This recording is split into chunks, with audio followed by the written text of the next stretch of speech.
Hi, Michael Balesta here. Hope you are having a good day. Time to check out what is going on with the Cleveland Browns and Cavaliers thanks to the Browns, NFL, NBA apps, and websites. The Browns look to even their mark at 6 up and 6 down with 4 games to play Sunday in Pittsburgh. The team started out well as Baker Mayfield found Jarvis Landry on 3rd and 7 from the Cleveland 28 on the opening drive of the game, which totaled 19 yards. On the very next play, Kareem Hunt ran for 7 yards to get the ball past midfield. Nick Chubb then took the rock for 3 to move the sticks. With a fresh set of downs in plus territory, Mayfield took a shot down the field, and Stephen Carlson's name was called, and the catch went for 21. Later on 3rd and 14, it was initially ruled that Landry could not keep his feet in during a catch along the sideline.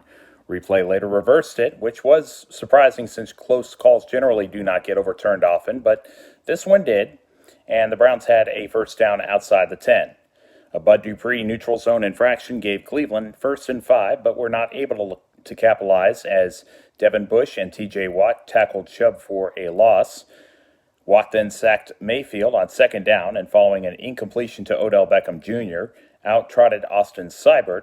He connected from 31 yards out, giving the away team a 3-0 lead. The Cleveland defense took the field for the first time and did what was required. Olivier Vernon and Sheldrick Redwine tackled Jalen Samuels to hold him to 3 yards. Mack Wilson made sure Benny Snell did not go far on 2nd down. Then on 3rd and 6, Chad Thomas took down Devlin Hodges to snuff out the drive. The Browns took over with almost 10 minutes elapsed at their own 26. They gained a first down after Chubb and Beckham helped set up a Mayfield sneak on 3rd and 1.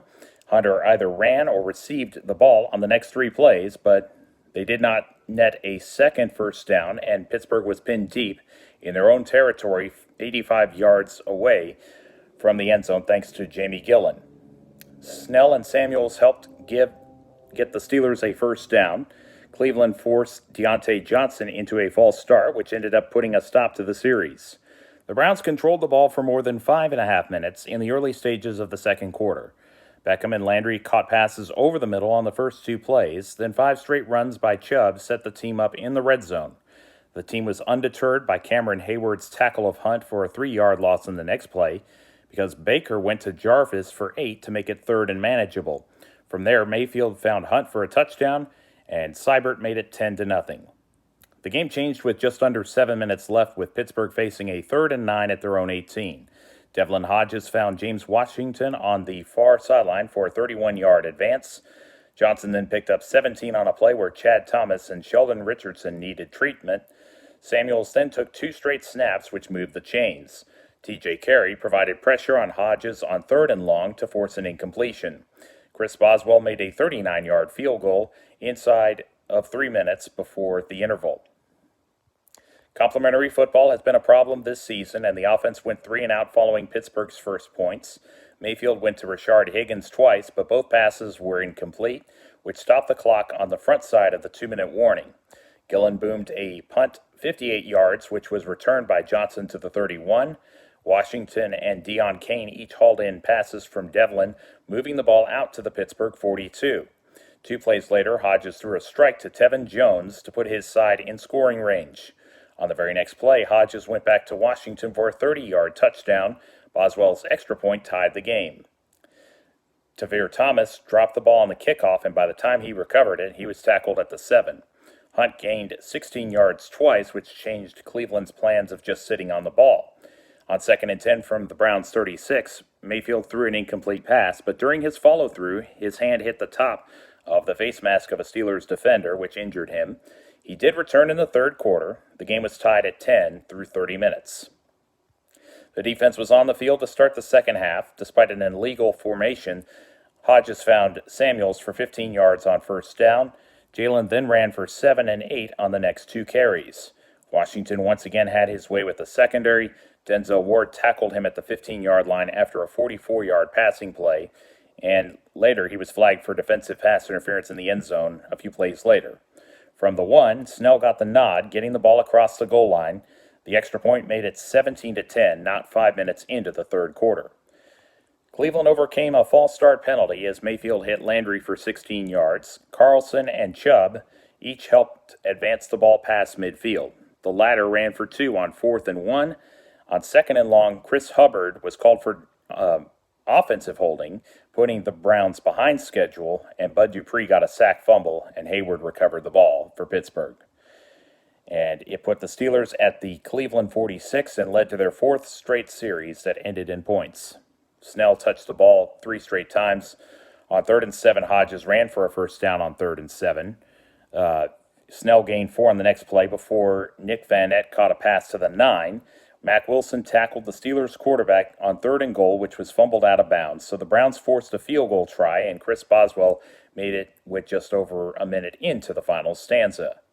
Cameron Sutton sacked Baker Mayfield on 3rd and 7 to end the next possession, but Washington's pre-snap penalty helped put Pittsburgh behind the sticks, and the Browns started at their own 23 with more than 10 minutes left in regulation. Cleveland showed some urgency on their 8th series of the game. Mayfield found Odell Beckham for almost 20, then threw a short pass that went for 21 to Nick Chubb. Then it was Demetrius Harris's time to shine for another big play of 23. Once again, the red zone woes continued as Baker was sacked following 2 incompletions, forcing Seibert's swing of the leg. The execution was there from 34 to get the game back to a 1-possession game with 7:30 left. Momentum appeared to be with the Browns because Hodges threw the ball right to Terrence Mitchell, and the Browns were in business at the Pittsburgh 30.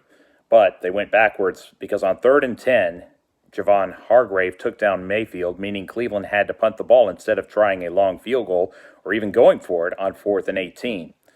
The visiting team caught another break when the ball was down at the 1, and even after replays, there was not clear and obvious evidence that a player from the Browns touched the ball in the end zone, which would have been a touchback. So instead, Cleveland was in quest of trying to get a 3 and out, perhaps a safety from the Pittsburgh 1, or maybe even a turnover deep in Steeler territory for a touchdown. They got none of those things. Snell picked up a first down up the middle on 2nd and 10. Mack Wilson got hurt after a running play on 2nd and 6 from the 16. And then Deontay Johnson moved the chains on 3rd and 5. And then Vance McDonald did likewise 3 plays later. Fortunately, the Browns were able to finally get off the field just after the 2-minute warning. Jordan Berry kicked the ball into the end zone, which meant the game came down to 80 yards. After an incompletion, Mayfield could not complete the next pass to Kareem Hunt, but after a roughing the passer penalty placed the ball at the 35, Baker went back to Kareem for 5. Cleveland was unsuccessful in their comeback bid after Joe Hayden, who used to play for the Browns, picked off Mayfield with 66 seconds left. He ran the ball back to the Cleveland 46, and Devlin Hodges took 2 kneel downs to put the game on ice. 20-13, Pittsburgh was the final score. And this game really hurt the Browns in both the division standings and the wild card race. Cleveland dropped to 5-7, 2 games behind the Steelers. Cincinnati beat the New York Jets for their first win, and Baltimore needed a Justin Tucker field goal to edge past San Francisco. So the Ravens are 10-2, which is the same record as New England, but actually ahead are the Ravens on the head-to-head tiebreaker for the American Football Conference home field race as it stands. Other teams not leading their division in the AFC in this wildcard mix include the 9-3 Bills, 7-5 Titans. The Raiders and Colts are both 6-6, and so that's why this loss Sunday in Western Pennsylvania was a tough one for the Browns, as they just have 4 games left, and it begins with a home game against the Bengals at 2 minutes past 12 Central Time on Sunday. Be sure to come on out and watch with the North Texas Browns Backers Club and come early to watch the game. Hope to see you there. Also on that day, Baltimore plays at Buffalo at the same time, while the Steelers-Cardinals game is a late afternoon start at 25 minutes past 3. So both 8-4 Houston and Kansas City lead their divisions besides the Ravens and Patriots. Meanwhile, in the NFC, the order is New Orleans, Seattle, Green Bay, Dallas. They lead their divisions, and it's followed by the 2 wildcard teams of San Francisco and Minnesota as we hit the home stretch. The Cleveland Cavaliers were back on the floor in front of their fans Wednesday night against the Orlando Magic, but were on the wrong side of a 116-104 score. It was a game they led on 2 occasions. Both cases were in the first quarter. Too many times they play well for a quarter and then fall behind in the second, and, well, they usually don't recover. Cleveland was plus 15 on the glass, which led to a 14-5 advantage in second chance points, but could not overcome 25 turnovers for the game. 13 Orlando steals to go along with 6 blocks also helped them get the road win. Colin Sexton led the Cavs with 20 points, while Tristan Thompson recorded 13 and picked up 15 rebounds. It was a tough night for Zeddy Osman, Kevin Love, and Jordan Clarkson from the floor. The Cavaliers played better Friday night, but the opponent was a higher step in quality, as the best team in the Eastern Conference, the Milwaukee Bucks, were in Cleveland. And the Cavs shot the ball well at 50%, did a better job of taking care of the ball compared to 2 nights ago. This time, the hustle points all favored Milwaukee. The Cavs showed great fight in getting back in the game after being 22 down to make it a one-possession game on 5 different occasions in the fourth quarter, but they just came up short in their effort. As you might expect, Giannis Antetokounmpo had a game high of 33 points for the Bucks. He got help from the bench as Milwaukee outscored Cleveland 51-26. Darius Garland accounted himself quite well for the Cavs with 21 for the home team. Osman and Love bounced back to combine for 36 points. Clarkson did not see 20 minutes as he racked up just 8 points. Larry Nance Jr. put in 18 and was 1 rebound shy of a double-double. Thompson had no such trouble in the points and rebounds category. Sexton scored 16, but the final score was 119-110 in favor of the Bucks. The 5-14 Cavs continue their homestand against the Detroit Pistons tonight, who come in at 7-13. Tip-off is just after 6 Central. 72 hours later, they get another chance to avenge the loss to the Magic this past week. And then their next game is Saturday, and they will be in Philadelphia on NBA TV at 6:30. And Monday's game in Boston is likewise at 6:30. Please check out the Facebook group North Texas Browns Backers page and hit the like button for the latest updates there. The text of this blog is available at http://www.mjbolesta2, as in the number 2, .wordpress.com. I'm on Twitter at MJBallesta2, on Facebook at Michael Ballesta, and on Instagram at MJBallesta2.